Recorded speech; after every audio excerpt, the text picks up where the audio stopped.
Right off the heels of the massively successful Pirates of the Caribbean, we were given The Haunted Mansion, the totally miscast and forgettable attempt at bringing the other New Orleans ride to life.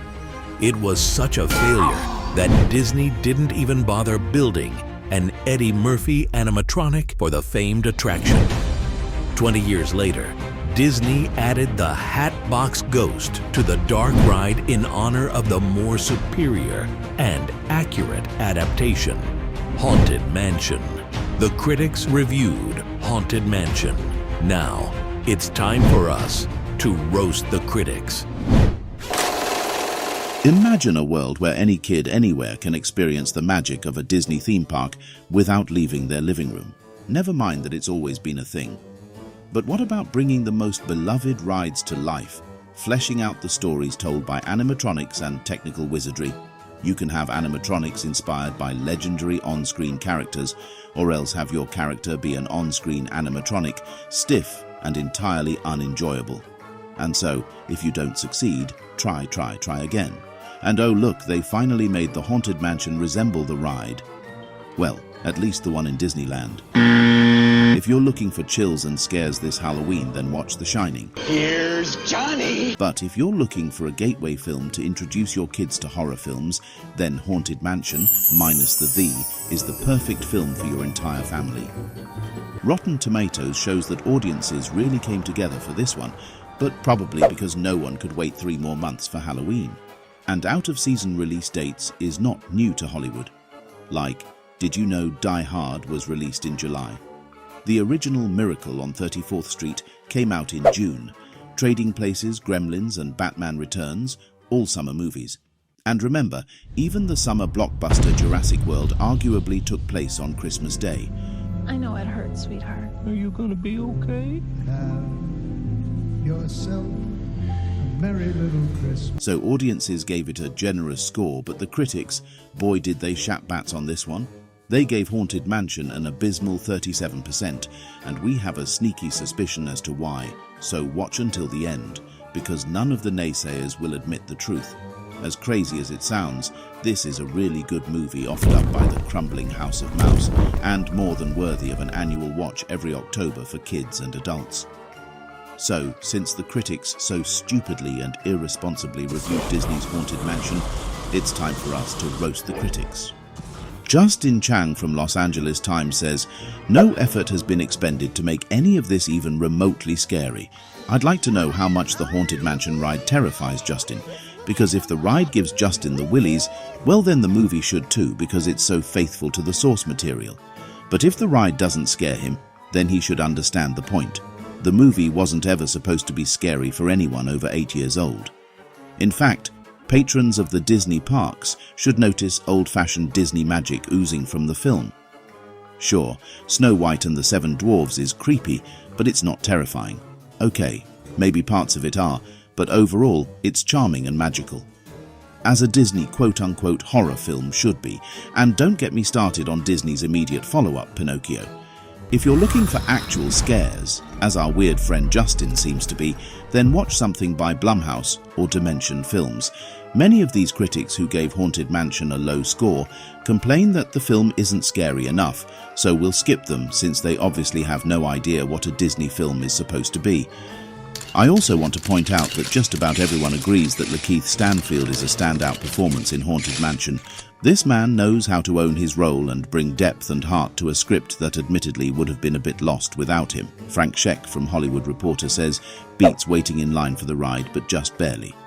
Frank obviously hasn't been on the ride, because if he had, he'd know that A, the line for the Haunted Mansion is half the fun, and B, most of the movie is based on the line itself. Chris Hewitt from Minneapolis Star-Tribune says, "The main thing that haunts Haunted Mansion is the ghost of the movie it might have been." And what kind of film was Chris hoping for? A Haunted Mansion movie without a Haunted Mansion, without ghosts, a Disney movie without a few chuckles, a family film lacking heart, a movie absent of a universal message about grief that hits pretty hard and unexpected. I want Chris to write me a 1-page treatment of a better film based off of Disney's Haunted Mansion ride. No, really, I want Chris to show us what a livelier film would have been instead of this one. Barry Hertz from Globe and Mail says, "The film's core problems are amplified by a curiously assembled cast that never gels. I think that's the charm of the movie though, and maybe the point. Sticking together a cast of misfits who don't belong to any group really, but their unity is what allows them to persevere and defeat the deadly spirits in the end." Joseph Robinson from Fish Jelly Film says, "I probably wouldn't let my 9-year-old watch it. The basic premise of Jared Leto's character is super morbid. Now look, I'm not going to let my kids watch Pulp Fiction quite yet, but that doesn't give me purchase to give that film a bad score. My 9 and 10-year-olds loved Haunted Mansion. Well, both of them actually, but they're still learning what makes a bad movie. And unless he's playing Axel F or a cartoon ass, no Eddie Murphy movie really holds up. And if you don't believe me, try re-watching The Adventures of Pluto Nash. Forgot that was in there. Sure, the Hatbox Ghost is a bit dark, but that's what the PG-13 rating is for. The Disney logo invites families in, and the MPAA rating is there to say, 'Beware, all ye who enter here.' Frank Switek from One Guy's Opinion says that Haunted Mansion is just another Mouse House misfire. A blandly inoffensive CGI extravaganza. Oh no, a family film that doesn't offend. Well, damn it, it's about time. If Netflix wants to cart out Dave Chappelle to offend me, I'm all for it." New white people, you can't scare these white people. I tried. If Todd Phillips wants to attack me for liking his brilliant Joker origin story, bring it on. I'm a big boy, so my wife says, and so I can use a little challenge in my adult content. But really now, it is perfectly acceptable to keep controversy out of family films. Also, Haunted Mansion could have had a lot more CGI than it ended up having. I think for once, the CGI was carefully placed where it only needed to be. But the CGI is exactly what Frank praised about the Lion King remake. Subscribe to this channel and hit the bell to be notified when we come out with that video. And besides, do we really want to listen to the opinions of a critic that clearly hates movies in general? Manola Dargis from New York Times writes like a 3-year-old. She says, "There is a mansion, it is haunted, boo, blah, the end." Well, 2 can play that game, Manola, darling.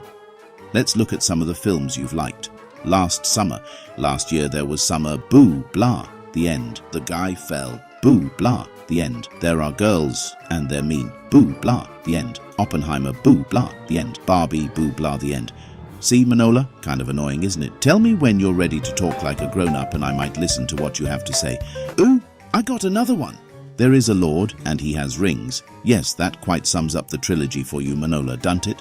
Katie Walsh from Tribune News Service had to stretch far to come up with something negative to say about the film.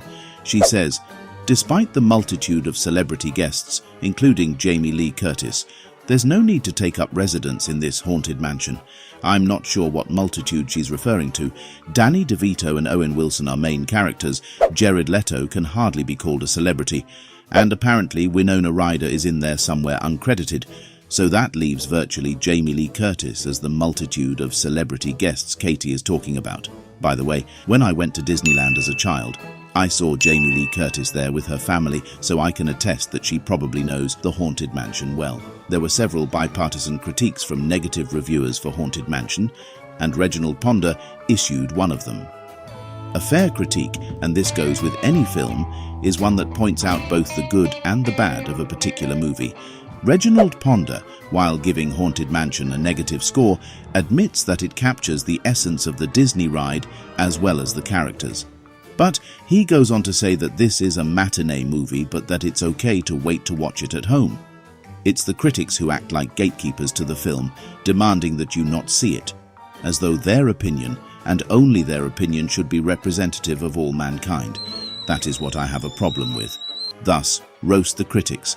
Like Kevin Maher, for example. He simply pouts, "Not scary, not funny, just depressing." This is a man who gave Interstellar 5 out of 5 stars. Great movie, but you can't pretend it's not also depressing. Incidentally, Interstellar isn't scary or funny either. Jackie K. Cooper says, "Everything was there to have a comedy bonanza, but it just didn't happen." I don't think Haunted Mansion was shooting for Caddyshack status. In fact, I think most people would agree that the only true comedy bonanzas to come out of Disney are Heavyweights, The Emperor's New Groove, No touchy, and 2011's The Muppets. We're getting the Muppets back together. That's not including hilarious Pixar films like Toy Story 2, A Bug's Life, or Monsters, Inc., because Pixar, not Disney. Sean P. Means from the movie Cricket says that Haunted Mansion does evoke feelings of terror, mostly the fear that Disney will trot out this IP again in 20 years.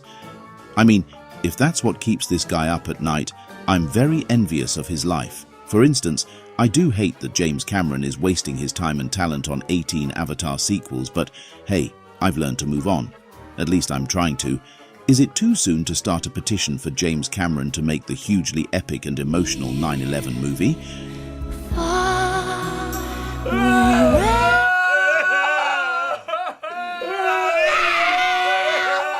So why was the critics' score so low for this inoffensive movie? Well, that's just it, and we touched on it earlier. The film is not controversial or edgy.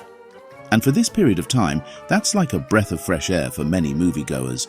We're tired of politics saturating our films, and it's nice to have carefree movies once in a while. So I suppose the critics expected more from Disney, given the company's track record of late. And when there's a lack of parading their ideologies in family films, that upsets many of the so-called critics. And now it's time for the most honest review. This week's honest review comes from Ross Bonamy from Collider. He says, Haunted Mansion might not be deeply hilarious or legitimately scary, but that's exactly what a narrative adaptation of this ride needs to be, threading that line while also remaining fun throughout.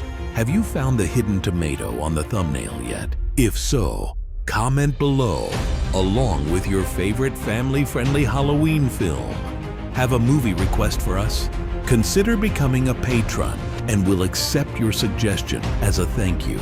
Then you should check out our Inside Out series and watch us go after the soulless critics who dared to say anything bad about those movies.